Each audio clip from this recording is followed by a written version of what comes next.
இன்றைக்கி வீட்டில் இருக்கிற எல்லா கீரையும் பறித்து கலவைக்கீரை மாதிரி கடையில் செய்ய போகிறேன். அதுக்கு முதல்ல வீட்டில் இருக்க முடக்கத்தான் கீரை அதை பறிச்சுக்கிட்டேன். அப்புறம் வெள்ளை கரிசலாங்கண்ணி கீரை, இதுவுமே நம்ம கீரை கடையும் போது போடலாம். அப்புறம் இது சிலோன் பசலைக்கீரை, இதுவுமே கொஞ்சம் பறித்து எடுத்துக்கிட்டேன். நல்லா ஒரு கை நிறைய பறித்து எடுத்துக்கிட்டேன். அதுக்கப்புறமா நாவுருவி கீரை அப்படின்னு சொல்லுவாங்க, அதுலேருந்து ஒரு 2-3 தழை எடுத்துக்கிட்டேன். அப்புறம் சுக்குட்டி கீரை அப்படின்னு சொல்கிற மணத்தக்காளி கீரை, அது ஒரு கை நிறைய எடுத்துக்கிட்டேன். உடம்புக்கு ரொம்பவே குளிர்ச்சி இந்த கீரை சாப்பிட்றப்போ, வயிற்றில் இருக்க புண்ணு அதெல்லாம் ஆற்றும் அப்படின்னு சொல்லுவாங்க. அப்புறம் நாட்டு வல்லாரக்கீரை, இதுவுமே சேர்த்துக்கிட்டேன்.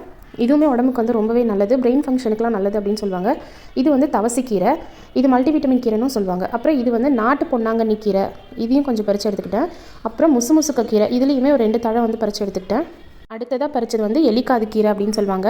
அப்புறம் காணாவாழைக்கீரை, இது கண்ணுக்குட்டி புல் அப்படின்னு சொல்லுவாங்க, அதுவும் ஒரு கை நிறைய பறித்து எடுத்துக்கிட்டேன். அப்புறம் கீழா நெல்லிக்கீரை இருக்குது இல்லைங்களா, அது ஒரு கொத்து அப்படியே பறித்து எடுத்துக்கிட்டேன். வல்லாரையிலேயே இது ஒரு டைப்பு, நல்லா இலை பெருசாக வரும், அந்த வல்லாரையுமே எடுத்துக்கிட்டேன். அப்புறம் மஞ்சள் கரிசலாங்கண்ணி இருந்துச்சு, அதையும் எடுத்துக்கிட்டேன். இந்த பொன்னாங்கண்ணி கீரையும் எடுத்துக்கிட்டேன், இது ஒரு டைப் பொன்னாங்கண்ணி கீரை, அதுவும் எடுத்துக்கிட்டேன். இதுதான் இன்றைக்கான ஹார்வெஸ்ட். எல்லா கீரையுமே பறித்து எடுத்துக்கிட்டேன். அப்புறம் செடியில் எப்போவுமே ஒரு 4-5 மிளகா இருக்கும், அது மாதிரி இன்றைக்கி ஒரு 4 மிளகா இருந்தது, அதையும் பறித்து எடுத்துக்கிட்டேன். இதுதான் இன்றைக்கான ஹார்வெஸ்ட். அப்புறம் லஞ்சு சூப்பராக இப்படி தான் இருந்துச்சு.